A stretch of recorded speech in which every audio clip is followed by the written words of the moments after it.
विषयानंदाचे विवरण व्याख्यान झालं. आनंदाचे 5 प्रकार केले ना. पहिला कोणता आनंद? ब्रह्मानंद, आत्मानंद, द्वैतानंद, विद्यानंद. शेवटचा कोणता? विषयानंद. एक आनंदाचा आपल्याला अनुभव आहे, चार आनंदाचा आपल्याला पाहिजे अनुभव नाही. ते विषयानंदाचं प्रकरण झालं आहे. कनिष्ठ आनंदाने शेवटचा नंबर दिला. त्याचे 3 प्रकार आहे. एक शांत वृत्ती, घोर वृत्ती, मूढ वृत्ती. शांत वृत्तीमध्ये वैराग्य, ज्ञान वगैरे आधी करून, घोर वृत्तीमध्ये विकार सगळे, आणि मूढ वृत्तीमध्ये मोह वगैरे, भय वगैरे. या 3 वृत्तीमध्ये चित्त, ब्रह्माच्या चित्तची अभिव्यक्ती होते. पण शांत वृत्तीमध्ये सुखाची अभिव्यक्ती होते. चिद्वृत्ती ब्रह्मा एकदम स्वरूप आहे, सद्रूप, चिद्रूप. या 3ची प्रतीची घोर आणि सगळ्या वृत्तीमध्ये होते. पण सुखाची प्रतीची मात्र कोणत्या वृत्ती होते? शांत वृत्ती आहे. त्याच्यामध्ये त्याने दृष्टांत दिलेला आहे. काय आपल्यावर दिला? तर दृष्टांत पाण्याचा दिलेला आहे. गढूळ पाण्यामध्ये आपलं प्रतिबिंब कसं दिसते? स्पष्ट दिसत नाही. स्पष्ट दिसत नाही. निर्मल पाण्यामध्ये स्पष्ट दिसत. तसं या गढूळ आहे 2 वृत्ती. कोणत्या? घोर आणि मूढ. चित्तची अभिव्यक्ती होते, बाकी सुखाची अभिव्यक्ती होत नाही. शांत वृत्ती निर्मल असल्यामुळे तिच्यामध्ये सुखाची अभिव्यक्ती होत असते. 14वाना न घोर मूढाच सुखानुभव इक्षते, शांतास्वपि क्वचित क्वचित सुखादी. घोर आणि मूढ वृत्तीमध्ये सुखाचा अनुभव येत नाही. शांत वृत्तीमध्ये सुखाचा काय येतो? अनुभव येतो. आता अधिक विवरण करून त्याचा सांगतात. घोर मूढ ज्या वृत्ती आहे त्या कशा उत्पन्न होतात त्याचं विवरण 14व्या श्लोकामध्ये आहे. गृहरक्षादी विषय यदा काम भवेत् तदा राजसस्यास्य कामस्य घोरत्वात् प्रणव सुखम्. गृहरक्षा 3 वृत्ती आहे ना, त्याच्यामध्ये घोर आणि मूढ वृत्ती. गृहरक्षाद विषय यदा काम भवेत्. गृहरक्षाद म्हणजे काय का? मनुष्य अत्यंत राहण्याकरता काय पाहिजे? घर पाहिजे. हे सगळे विषय नुसतेच काम बघत असतात. भूक लागल्यानंतर काय पाहिजे? अन्न पाहिजे. रोग झाला असेल तर औषध पाहिजे. माझी इच्छा होते का नाही? एवढ्यावर काम सोबत असते का? सर्वसामान्य इच्छेचं बनावत असते. त्याच्यामध्ये एक विषयामध्ये कोणी प्रतिबंध केला म्हणजे कशी अवस्था होत असते त्याचं वर्णन आहे. गृह क्षेत्रादिविषयी माणसाला विषयाची इच्छा होत असते. कशा करता होत असते? सुखाकरता विषयाची सुखाची इच्छा होत असते.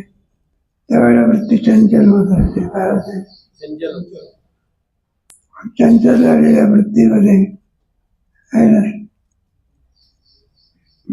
भावना सुख आहे.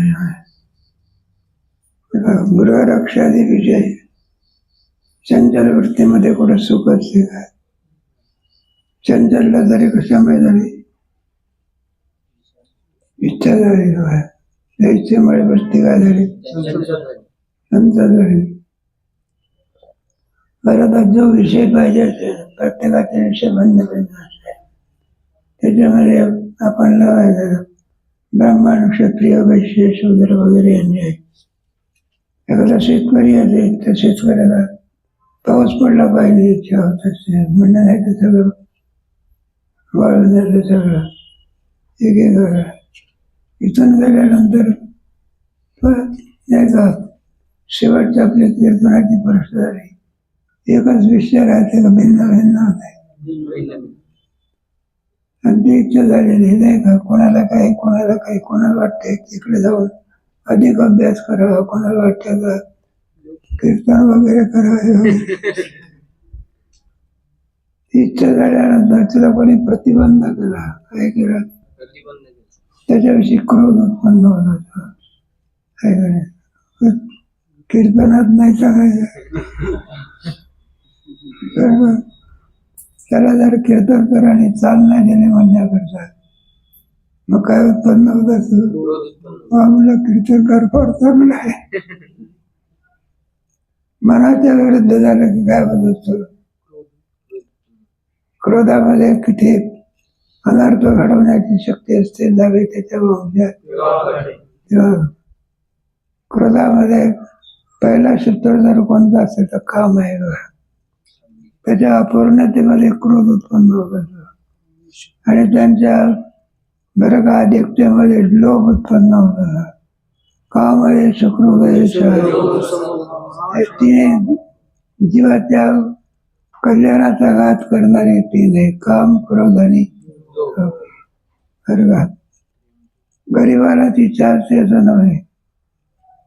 मुंबई सारख्या ठिकाणी 2-2, 3-3, 20-20 मजल्याच्या काय असतात,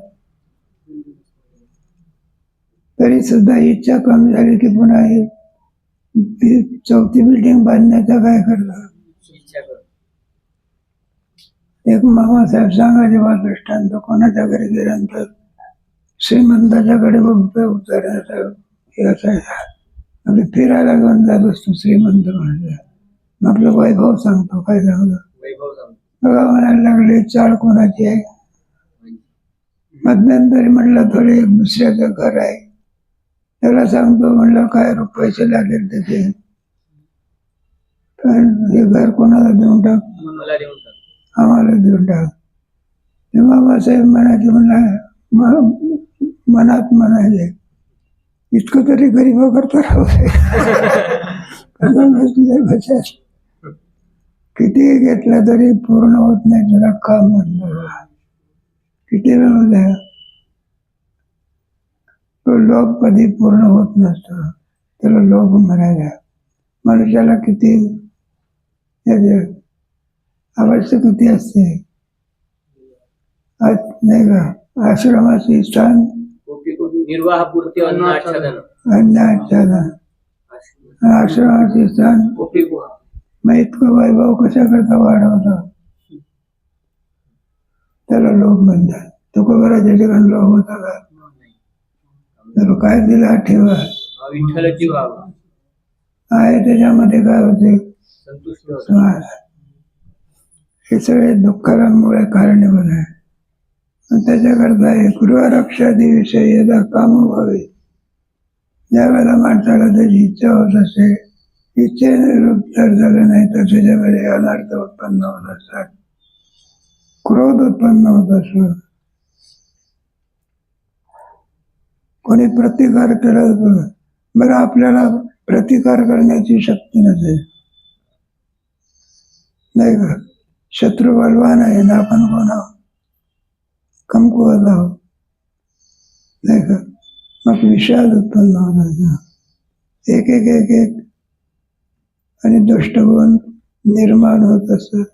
प्रतिकार करण्या इतकी आपले काय नाही, त्याच्याविषयी काय उत्पन्न होत असो, विषाद उत्पन्न.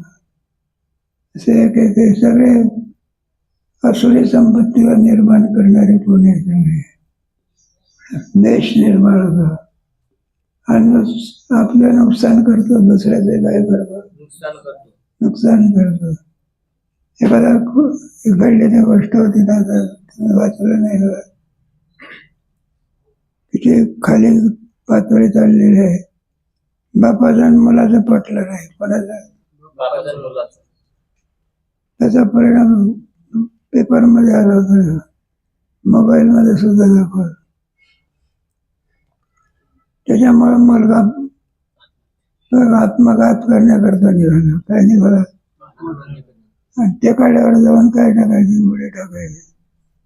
बापाने पहिला पोरगा चाललेला आहे म्हणलं त्याला रागावणार होत नाही, त्याचं सांत्वन केलं पाहिजे. हाका मारायला लागला. काय राहिला? त्याची आई होती, तिलाही कोण चुकला, हा पुढे झाला जीव देण्याकरता. त्याला सांगितलं, म्हणजे काकुळजीने सांगितलं, त्याच्यामध्ये खोवायला होतं.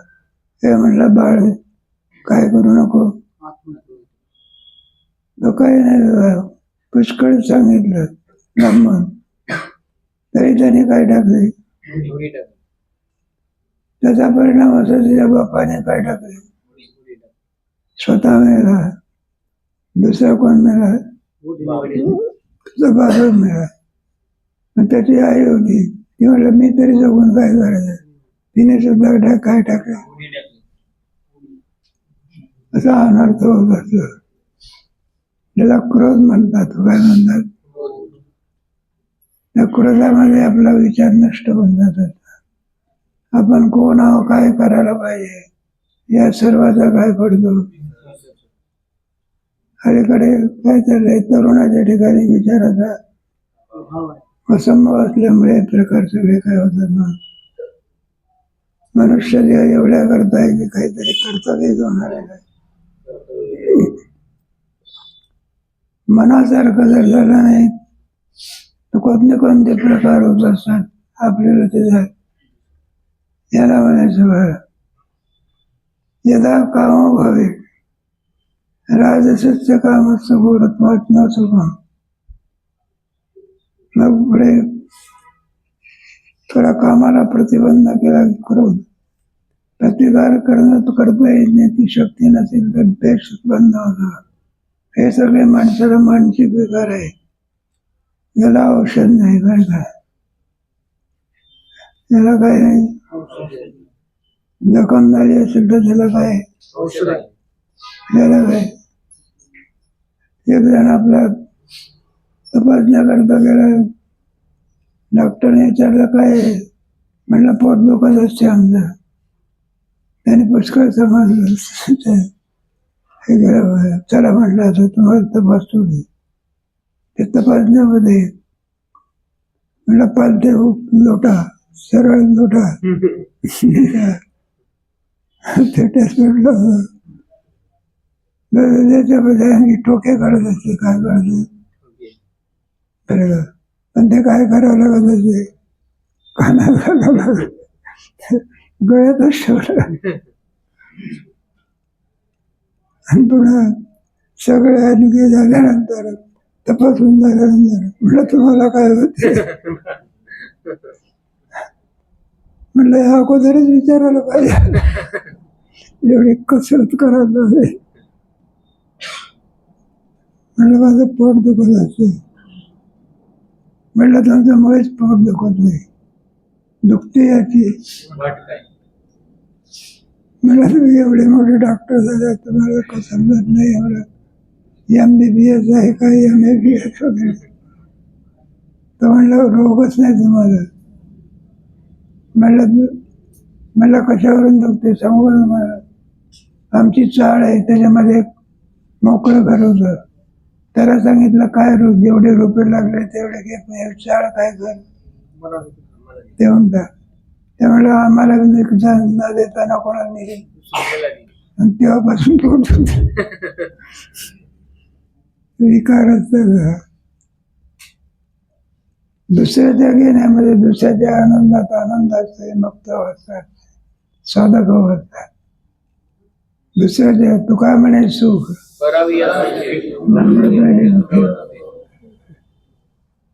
दुसरा भरपूर जेवण घालणाऱ्याला काय होतं,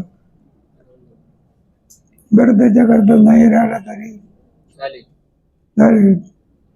दुसऱ्या जेवल्यानंतर जरा काय होतं, शांत वृत्ती. ज्याच्यामध्ये आपल्यालाही दुःख नाही, आपल्याला सुख, दुसऱ्याला दुःख, घोर वृत्ती. आणि आपल्यालाही दुःख आणि दुसऱ्यालाही दुःख, कोणते त्याला मोठ वृत्ती. अशी 3 वृत्ती आहेत. तिथे हे वर्णन केलेलं आहे. राजसस्य कामस्य घोरत्वात परमाशुभम. रजोगुणीमध्ये काम असतो, घोरसस्य घोरवृत्तीमध्ये रजोगुणापासून उत्पन्न होणारी घोरवृत्ती, त्या घोरवृत्तीमध्ये काम असल्यामुळे कोणत्याही प्रकारे सुख उत्पन्न होत. तो काम सुखाला प्रतिबंध करत असतो. एकदा वृत्ती उत्पन्न झाल्यानंतर कसे कसे दुःख प्राप्त होतात त्याच्याकरता 15वा श्लोक. सिद्धेंना व्यत्यस्ती दुःखम सिद्ध होतं बिघड जाते. प्रतिबंध भवेत क्रोधा द्वेष प्रतिकूलता. सिद्धांना व्यत्यय दुःख सिद्ध प्रवर्तते. दुःख वाढत जात असते. ग्रामीण दृष्टांत आपले दृष्टांत सिद्धांत करता चांगला असल्यामुळे लग्न झालेलं आहे, तेवढ्यावर काम बघतं काय. पुढची आशा असते, होते काय मुलगीच होते कोणाला पाहिजे. बरं मूल जन्माला आलेलं आहे, आंधळे का पांगळे असं वेगळं भानगडी असतं. जोपर्यंत ते जन्माला येत नाही तोपर्यंत या दुःखाला काय असते. आत्मानंदाच्या याच्यामध्ये तुम्हाला हे सगळं कळतो आहे. एक एक एक एक आपण पेरणी केली, वेळेवर पाऊस पडतो तेव्हा शेतकऱ्याला काय लागते एक एक आहे. तेव्हा एक एक कसं दुःख आहे. अभावातही दुःख आणि भावातही दुःख. मुलगा नाही झाला तेही दुःख, झाला तरी एक एक एक एक. सिद्धीला जाते किंवा जात नाही याच्यापासून दुःख असते. एखादा माणूस उभा राहिला, कोणाच माहिती निवडून येतो. दृष्टांत आपला सिद्धांत